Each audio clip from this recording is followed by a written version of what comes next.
the Sony A7C II is better than the Fujifilm X-E4. Do you believe that? Let's find out.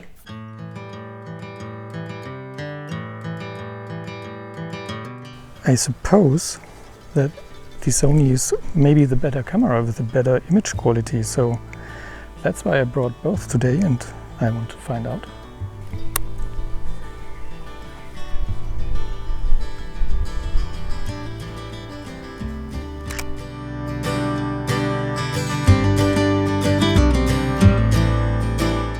The Fujifilm is a little bit tighter than 40 mm.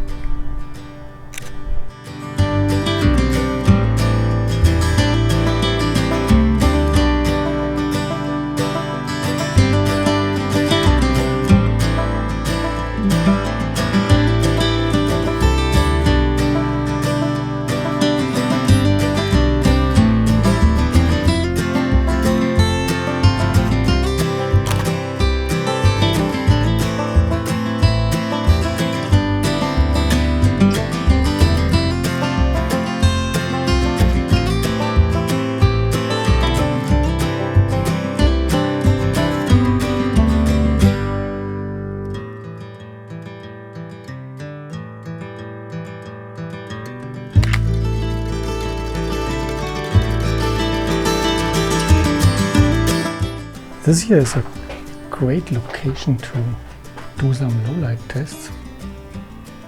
It's pretty dark inside and a lot of light outside, and it really looks like black and white would be the right choice.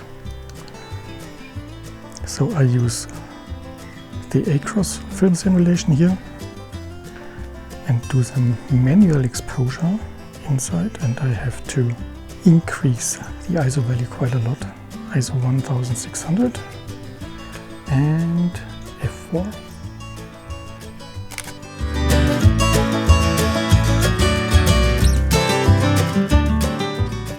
We had a great time doing some comparison shots at the castle.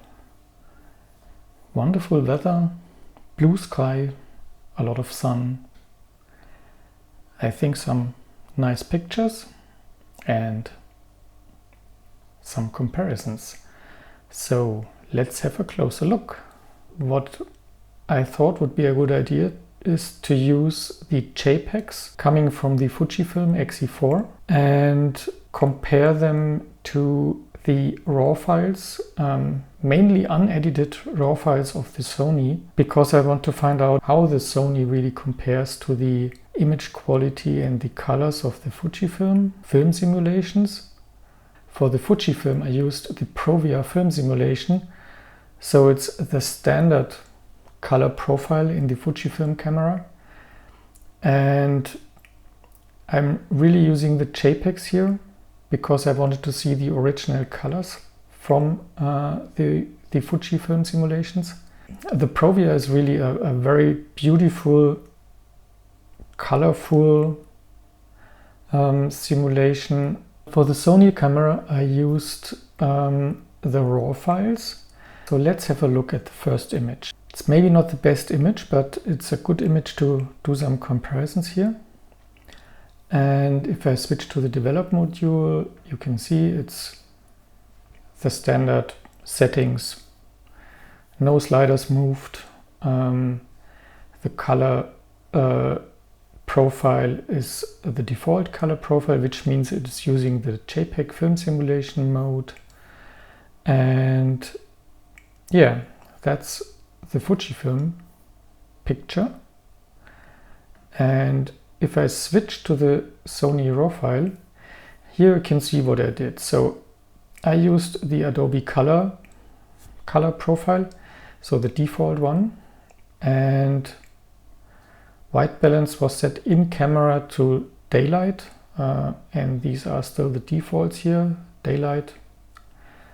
And I just pulled up the exposure by half a stop to have the same visual brightness of the image compared to the Fujifilm.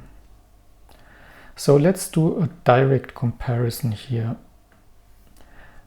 I pull up here the Fujifilm JPEG, and here on the right side you can see the Sony file. At the first glance, I think to me the Fujifilm is more pleasing because it is more neutral. It has a nicer blue, and it has a little bit cooler or neutral greens, which I really like. So the greens of the Sony cameras, also for the Sony A7C II, are to my eyes a little bit too yellow or a little bit too warm, I would say.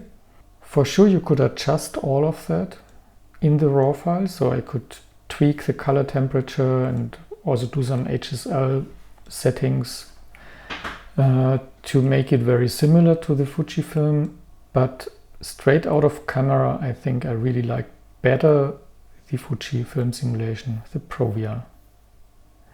Let's have a closer look to some details. So if I zoom in here to the grasses in front of the wall here,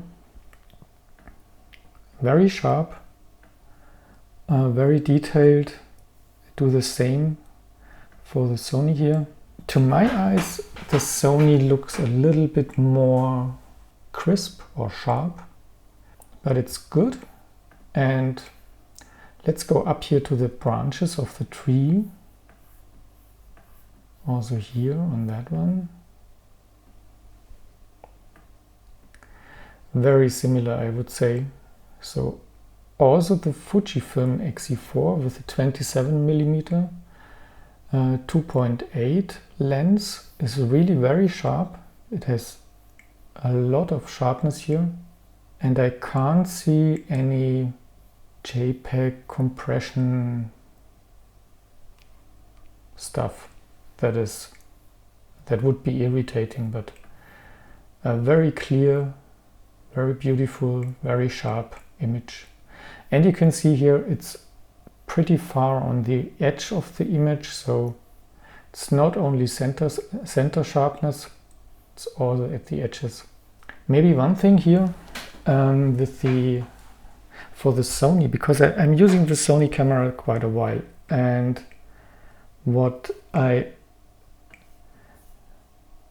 most of the time do is I adjust a few settings regarding the details. So what I adjust is the texture and clarity. So I reduce texture by, let's say, -20 and the clarity by -10. And then I go to the details and I pull up all the detail to 100 and I reduce the radius to 0.8 and I reduce the sharpening to something like 25 or so. And what it does, it makes, to my eyes, the branches and all the details more natural, so not so over sharpened. It's not heavily over sharpened, but it's a little bit over sharpened with the Sony, I would say. And especially if I compare it to film shots, so if I'm also doing some medium format film stuff with the Hasselblad, and if I compare the Sony digital files to the film shots, the digital files from the Sony look a little bit too sharp or too crisp. And also down here in the grass, this is the Lightroom default, and if I go to the adjusted details, you can see it's removing a little bit of sharpness, and that makes it more natural, I think. Very crisp default and a little bit more natural here. Tiny adjustments, but I like it more with these adjustments. Let's go to the next image.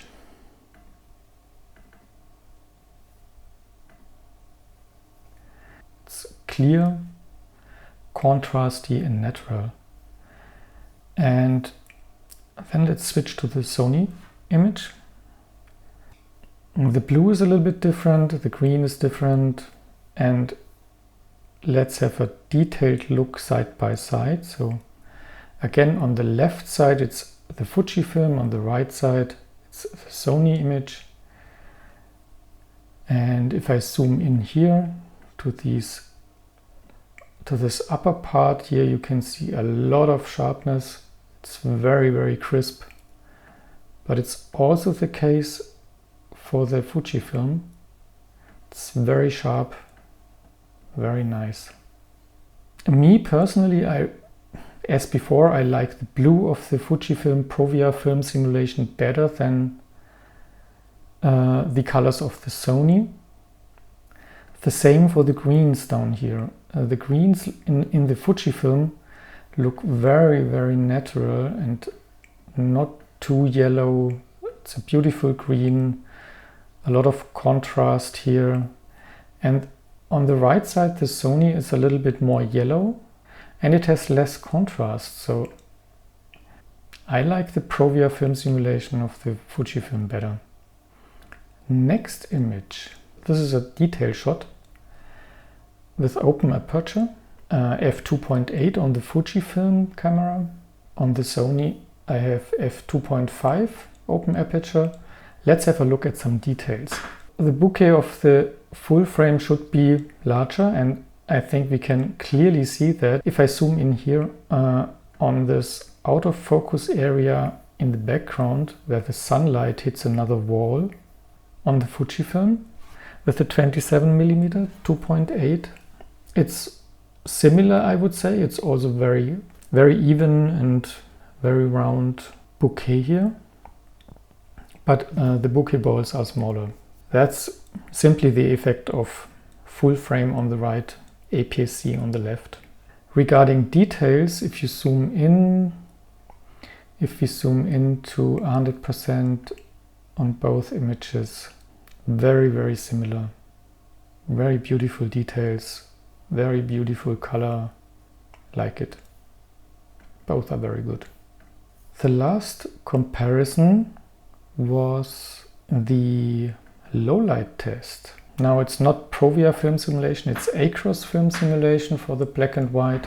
And let's have a look at that JPEG here in more detail. It's a lot of sharpness also here.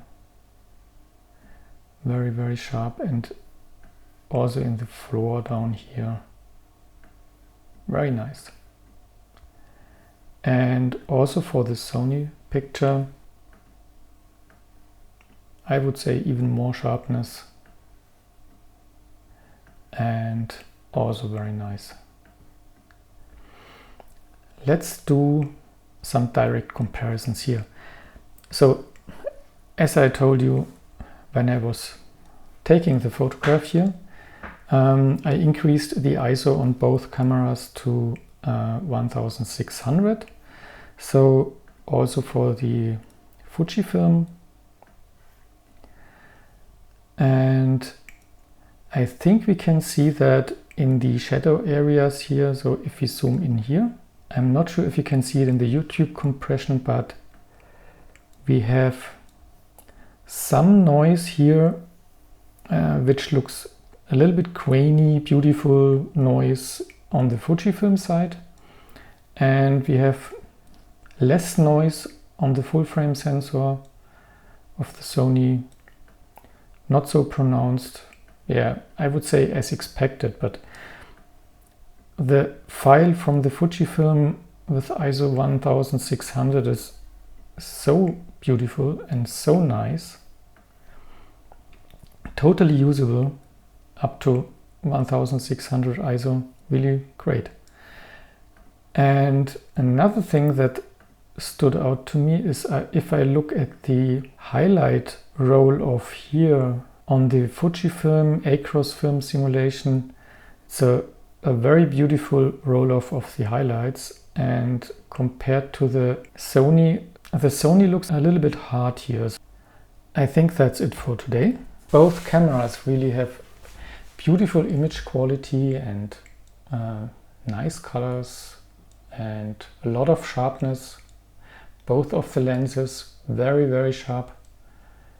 Yeah, I definitely like better the Fujifilm colors, and this was only the standard profile, so the Fujifilm Provia, not talking about classic chrome or the negative film simulations.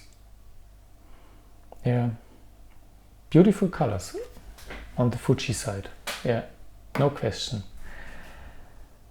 Okay, if you want to see more content like this, consider subscribing, leave me a like, and yeah, that's it. See you next time.